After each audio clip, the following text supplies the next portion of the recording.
হঠাৎ আজকে আব্বু বাজার থেকে ইয়া বড় একটি লাল টুকটুকে পাকা পাঙ্গাস কিনে দিল। তারপর সেটা বাসায় এনে আমি আর বন্ধু মিলে কেটে নিজের হাতে মশলা মাখিয়ে দিলাম। তারপর আম্মু নিজের হাতে শাক বেটে টমেটো দিয়ে আলু দিয়ে ধনেপাতা দিয়ে এত মজা করে রান্না করলো। দুপুরে শাক সবজি বাদ দিয়ে জাস্ট মাছ দিয়ে ভাত খেলাম। আসসালামু আলাইকুম গাইস, একটা কথা বলে অনেকদিন পর। আমার প্রিয় সোনার ভাই ও বোনেরা, আপনারা ঠিক কেমন আছেন? অনেক দিন ধরে কথাটা বলা হয় না, বুঝছেন? এই যে আমার সোনার ভাই ও বোনেরা, আপনারা ঠিক কেমন আছেন? তো যাই হোক, আজকে বলা নাই কওয়া নাই, হুট করে আব্বু কল দিয়া বলল বাজারে ইয়া বড় একটা পাকা পাঙ্গাস পাইছি, জিলের একেবারে তাজা লাল টকটক করতেছে। তো আব্বু জাস্ট দামটা জিজ্ঞেস করেছিল আঙ্কেলের, বুঝছেন? আঙ্কেলে ব্যাগের মধ্যে বইরে একবারে রেডি রেডি করে আব্বুর দিয়ে দিচ্ছে। আব্বুর আজকে মাছ কেনার কোনো কথাই নেই, বুঝছেন? কারণ গতকালে অনেকগুলা মাছ কিনছে, বুঝছেন? হাঁসরা মাছ বলে অনেক ধরনের মাছ আর কি গতকাল আব্বু কিনে আনছে। এখন মাছটা আঙ্কেলে ব্যাগের মধ্যে ভরে আব্বুর হাতে ধরাই দিছে, তাই আর কি নিয়ে আনার পরে পড়ে গেলাম মুশকিলে। আম্মু তো এত বড় মাছ রাইট নাও কাটতে পারে না। তারপর বন্ধুরে কল দিলাম, বন্ধু চলে আসছে, তাই বন্ধু আর আমি মিলে কাটতেছি। ও দেখছেন মাছের মধ্যে হাত লাগাইতেছে না, ও বড়িটা জাস্ট পা দিয়ে ধরে রাখছে, আমি কাটতাছি। মানে প্রচুর কষ্ট হইতাছে মাছটা কাটতে। মুরগি টুরগি দুই একটু কাটছি, বাট এত বড় মাছ আমি কখনোই কাটিনি। ভিডিওর খাতিরে যে গাইছে আমার আর কত কিছু করতে হবে আমি নিজেও জানি না, কারণ ভিডিওতে তো আম্মু এরা কখনোই আসবে। তাই আমি আর কি একটু একটু আপনাদেরকে দেখাই, যতটুকু আর কি পারি চেষ্টা করি।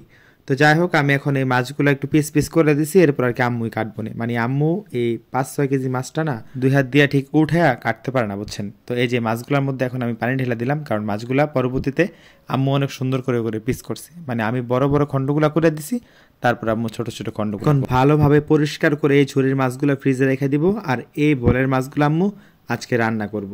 তো আম্মু ওই যে মশলা দিতেছে যা যা লাগে, এখানে দিল মরিচের গুঁড়া, হলুদের গুঁড়া, আমি দিলাম লবণ, তারপরে এখানে দিল একটু জিরা গুঁড়া, এখন আমি দিলাম একটু লেবু। তো আম্মু আমার বলতেছে তুমি এগুলো একটু ম্যারিনেশন করো কষ্ট করে। আমি পাকঘরে গিয়া তারপর কড়াইয়ের মধ্যে তেল দেই, তেলটা গরম হোক, তারপর তো মাছগুলো ভাজতে হবে নাকি? আমাকে হ্যাঁ আচ্ছা তুমি যাও করো। এখানে প্রচুর পরিমাণে মরিচের গুঁড়া দেওয়া হয়েছে, তো হাত জ্বলবো যাই নাও গাইস, আমি ম্যারিনেট করতেছি। আম্মুর তো ম্যারিনেট করতে করতে অভ্যাস, বাট আমার তো তেমন অভ্যাস নাই, তাও আমি করলাম। তো আম্মু এখন মাছগুলো ভাজতেছে একে একে। তো কড়াইয়ের মধ্যে মাছগুলো একটু কড়া করে ভাজবো, কারণ পাঙ্গাস মাছ আমাদের বাসায় যখন রান্না করে একটু কড়া করে ভাজে, বুঝছেন? তো কড়া করে ভাজার পরে আম্মু শাক বাইটা মাছের উপর দিয়ে দিল, ভাজা মাছের উপর। তো আর ওদিক দিয়ে কিন্তু মশলা কষানো হয়ে গেছে। তো মশলা কিভাবে কষে এগুলা তো আর নীতি নীতি কি দেখামু। এখন আপনারা কইতেই পারেন যে নীতি নীতি এটা আবার কি কথা? আসলে এটা আমাদের মুন্সিগঞ্জের একটি আঞ্চলিক ভাষা, বুঝছেন? এটা হলো নিত্য দিনের যে ব্যাপারটা, ওইটাকে বলে নীতি নীতি। তো যাই হোক, এই যে মাছগুলা দেখেন দিয়া দিল আম্মু কষানো মশলার মধ্যে, তারপর দিল এই যে ধনেপাতা, এখানে কিন্তু টমেটো দিছে, তারপর আলু দিছে। টমেটো ও আলু দিয়ে ধনেপাতা দিয়ে মাছ রান্না হয়ে গেল। এখন আর কি দুপুরে খাওয়ার পালা।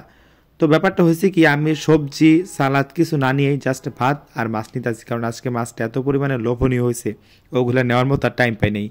তো আম্মু আবার মাছ রান্নার সময় না আনাম কাঁচামরিচ দেয়, তো আমি একটা কাঁচামরিচ নিলাম। মানে এটা তো সিদ্ধ হয়ে গেছে গাইস, আমি তরকারিতে দেওয়া কাঁচামরিচ টমেটো আলু না ভাতের সাথে মেখে কয়েক লোকমা ভাত অনায়াসে খেয়ে ফেললাম। তারপরে এই যে আমি এখন একটু মাছ নিলাম। সত্যি কথা বলতে মাছটা রান্না একেবারে মাংসের মতো হয়েছে। মাছটা সাইজে বড়, তো পাকা একটা মাছ, এই জন্য একেবারে মাংসের মতো লাগছে। যাই হোক, আমি অল টাইম কোলের মাছ পছন্দ করি, কোলের মাছে আম্মু আমারে দেয়। তো রান্নাটা খুবই মজা ছিল। সবাই ভালো থাকবেন, আজকের মতো ভিডিওটা এখানেই, আল্লাহ হাফেজ।